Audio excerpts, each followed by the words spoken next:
सूक्ष्म रूप से उपस्थित परम पूज्य गुरुदेव, परम वंदनीय माता जी, शक्ति स्वरूपा माताओं और देवतुल्य आत्मीय भाई, आज यहाँ हम आप लोग के पास अपना अनुभव साझा करने के लिए आए हैं कि मैंने क्या पाया इस शक्तिपीठ से। मैं 3 चीज़ के बारे में आप लोग को बताऊंगी। पहला कि मेरी पढ़ाई लिखाई, दूसरा गायत्री माता और उनका आशीर्वाद, और तीसरा अंकल जी का सानिध्य। आप ही लोग की तरह हैं, आप ही लोग के बीच से निकल के आए हैं, कहीं दूसरे जगह से नहीं आए। मेरी प्राथमिक पढ़ाई सरकारी स्कूल से शुरू हुई, पीएचडी तक मैं बोरा लेके स्कूल जाती थी। उस समय आजकल की तरह बेंच डेस्क नहीं होता था स्कूल में, बोरा बैग में रहता था, निकाल के बैठते थे, पढ़ते थे। 5वां 7वां तक की पढ़ाई इसी तरह कंप्लीट हुआ। उसके बाद जिला स्कूल सहरसा से मैंने अपना पढ़ाई किया, जिला गर्ल्स स्कूल सहरसा से। उसके बाद यही MLT कॉलेज से मैंने ग्रेजुएशन और MA की पढ़ाई की। उसके बाद फिर PhD के लिए मगध यूनिवर्सिटी गया से, बोध गया से मैंने किया। तो ये मेरी पढ़ाई की स्थिति है कि आप लोग के जगह से ही आए। दूसरी बात, गायत्री माता का सानिध्य, सचमुच गायत्री माता का सानिध्य मुझे बहुत मिला। उनका आशीर्वाद मेरे लिए बहुत ही महत्वपूर्ण रहा। मैं 4 भाई बहन में सबसे मंदबुद्धि और सबसे कम पढ़ने लिखने वाली थी। गायत्री माता मुझे विरासत में मिली। विरासत में कहने का मतलब था कि मैं पहले मेरे दादाजी, फिर मेरी मम्मी, फिर हम चारों भाई बहन सबको गायत्री माता मिली। मतलब कि हम लोग गायत्री परिवार से जुड़े रहे। मेरा परिवार गायत्री परिवार को धारण किया रहा।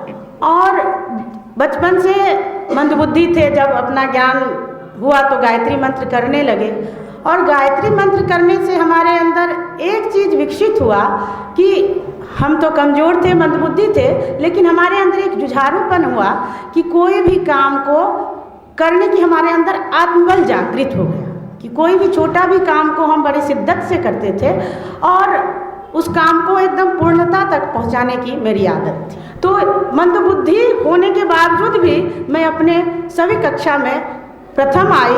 क्यों? गायत्री माता की कृपा से प्रथम आई। और PhD तक की पढ़ाई मैंने कंटिन्यू की, कहीं मुझे कोई बाधा नहीं आया। बाधा तो आता ही है, लेकिन बाधा को कैसे तोड़ा जाए वो गायत्री माता, परम पूज्य गुरुदेव और वंदनीय माता जी से मुझे आशीर्वाद मिला। अब तीसरी बात, जो सबसे महत्वपूर्ण बात मैं आप लोगों से साझा करने जा रही हूँ, वो अंकल जी की सानिध्य। अंकल जी की सानिध्य मुझे कक्षा 9 से मिला। जब मैं कक्षा 9 में पढ़ती थी, उस समय से मैं गायत्री शक्तिपीठ आना शुरू की और उस समय से अंकल जी का सानिध्य मिलता रहा। उनकी सानिध्य की बात मैं क्या करूं, वो पल पल आदमी को कैसे निखारना चाहिए, जैसे आप लोग को अभी निखार रहे हैं। एक समय हम लोग का भी बैच था, हम लोग के बैच को भी निखारे। सारे बच्चे एम्प्लॉय हो गए, सारे अपने अपने जगह पे आ गए। मैं भी उस समय एम्प्लॉय हो गई, मैं भी टीचर के रूप में अपना सेवा देती रही। लेकिन इस 2-3 साल के बीच की पीरियड को बता रही हूँ। मैं अपना जॉब से कुछ एजुकेशन लीव लेकर के और फिर मैं चली गई अपना आगे की पढ़ाई को कंटिन्यू करने के लिए कि मैं कुछ तैयारी करूँ, कुछ अच्छा करूँ। इस बीच में मेरे साथ एक बहुत बड़ी परेशानी आई मेरी ज़िंदगी में। उथल पुथल आता है। कहा जाता है कि सभी व्यक्ति की ज़िंदगी में जब तक उथल पुथल नहीं आता है तब तक वो ऊँचाई पर नहीं पहुँचता है। तो मैं एक पर्सनल बात जो साझा करने जा रही हूँ आप लोग से। एक दिन मैं बहुत उदास थी अपने आप से और मैं अंकल जी को फ़ोन की, अंकल जी अब मेरे से कुछ नहीं होगा, मैं कुछ नहीं करूँगी, मैं सब कुछ छोड़ छाड़ दूँगी। मतलब कि मेरे अंदर इतना निगेटिविटी था, इतना परेशानी थी कि मैं बता नहीं सकती हूँ। मैं इतना डिप्रेस्ड थी। मैं अंकल जी, मैं किसी से कुछ नहीं बोलती थी। मैं अपने मम्मी पापा बहन किसी से नहीं, किसी से कोई चीज़ की चर्चा नहीं। किसी को ये बात जो मैं अभी आपको साझा कर रही हूँ ये किसी को मेरे परिवार में भी पता नहीं होगा, या इवन कि मेरी बहन मधु को भी नहीं पता होगा। मैं अंकल जी को फ़ोन की, अंकल जी मेरे से अब कुछ नहीं होगा, हम कुछ नहीं करेंगे। अंकल जी कहीं जा रहे थे, तो अंकल जी एयरपोर्ट पे थे उस समय। तो एयरपोर्ट के बीच में उनको कुछ समय मिला, वो हमको फ़ोन किए। उनको लगा कि ये बहुत सचमुच डिप्रेस्ड है। हमको फ़ोन किए, मनीषा कहाँ हो? हम बोले कि बच्ची को लेने के लिए जा रहे हैं, बस आ गई है। अंकल जी बोले कि तुम क्या बोल रही थी उस समय, हम कुछ नहीं करेंगे, तुम्हारी मानसिक स्थिति ठीक नहीं है। हम बोले जी ठीक तो नहीं है, अब मेरे से कुछ नहीं होगा। मेरा मन होता है कि अब हम क्या करें नहीं करें, मेरा कुछ समझ में नहीं आ रहा। बोले कि देखो तुम्हारे पास 2 चीज़ है, एक है कि इतिहास बनाना और एक है कि अपने आप को ख़त्म करना या छोड़ छाड़ देना। अब तुम सोचो कि तुमको कहाँ रहना है। इतना दिन से बताए सिखाए, तुम बचपन से मेरे साथ रही, क्या मेरे संगति का यही तुम प्रभाव देगी कि सब कुछ छोड़ छाड़ के भागोगी? अब तुम अपने आप को बताओ कि तुम कहाँ जाना चाहती हो, तुमको ही डिसाइड करना है। हम तुमको सिर्फ राह बता सकते हैं कि तुम इधर चलो और तुम इधर चलो। अब तुम अपने आप को इतिहास बनाने वाले के कतार में रखना चाहती हो कि इतिहास बिगाड़ने वाली? तुम जानो, लेकिन हम यही कहेंगे मनीषा, तुम अपने आप को संभालो और तुम्हारे अंदर वो क्षमता है कि तुम आगे बढ़ सकती हो। वो बात मेरे कान में अभी तक गूंजता है। उस दिन के बाद मैं कठिन मेहनत किया, कठिन परिश्रम जो होता है, दिन रात एक करके, और इस फॉर्म को मैं फिलअप कर चुकी थी। इसका आया, संजोग से मेरा नाम भी आया। अंकल जी के बस इसी बात को लेकर के मैं ध्यान में थी कि मुझे इतिहास बनाने वाले की पंक्ति में खड़ा होना है, तो मैं अपना मेहनत जारी रखी, कंटिन्यू रखी। उसके बाद भीड़ बहुत थी, 5000 फॉर्म आया था मेरे विषय में, 1900 का फॉर्म सेलेक्ट हुआ, उसमें से फिर 700 हुआ, उसमें से 700 में से बस 251 को चुना जाना था। हम सोचते थे, अपने आप को देखते थे कि उस 251 में एक हम भी हैं। अपने आप को बस यही कहते थे कि उस 251 में बस एक हम भी है, एक सीट मेरा है।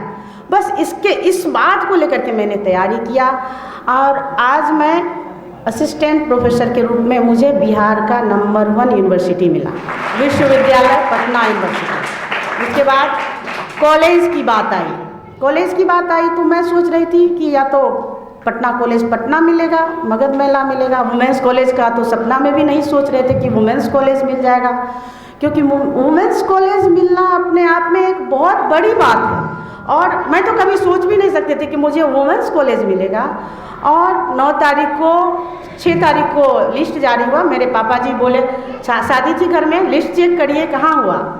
तो मैं बोली कि अभी लिस्ट नहीं आया पापा जी। नहीं, जाइए चेक करिए आप। हम चेक करें, चूँकि मेरे ससुर जी का भी बहुत योगदान है मेरे ज़िंदगी को ऊंचा उठाने में। तो मैं चेक की तो बोले पापा वुमेंस कॉलेज मिल गया। मेरे घर में शादी का माहौल था, घर में सब बहुत खुश हो गए कि वुमेंस कॉलेज मिल गया इसको। मेरी ननद लोग बोलने लगे, अरे उस कॉलेज में पढ़ने के लिए हम तरस रहे थे और आप वहाँ प्रोफेसर बन गए।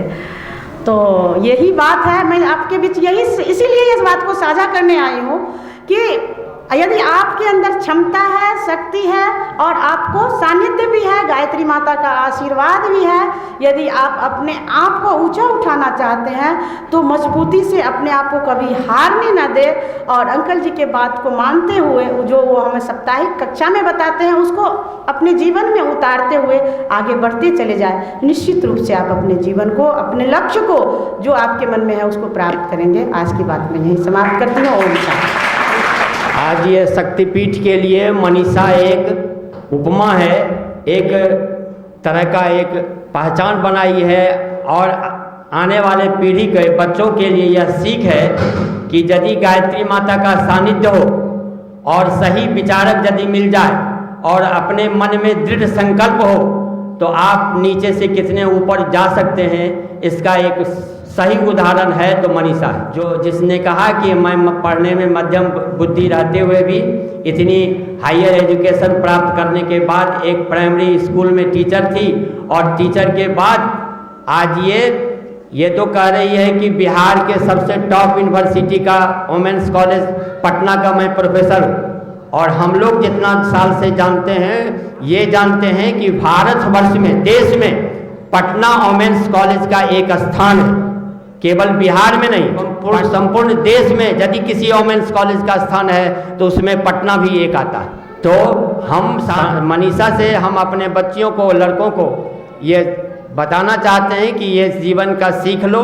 आज तक जो भी गायत्री माता के सानिध्य में रहा है, जो भी सच्चे हृदय से, श्रद्धा से, भक्ति से उनका सेवा किया है, उनके सानिध्य में रहा है, और अरुण भाई साहब के तरह ऐसा विचारक मिल जाए जो सही रास्ता दिखावे और अपना दृढ़ संकल्प हो। सबसे बड़ी बात है कि अपना दृढ़ संकल्प हो तो आप कहां से कहां जा सकते हैं। इसका उदाहरण मनीषा है।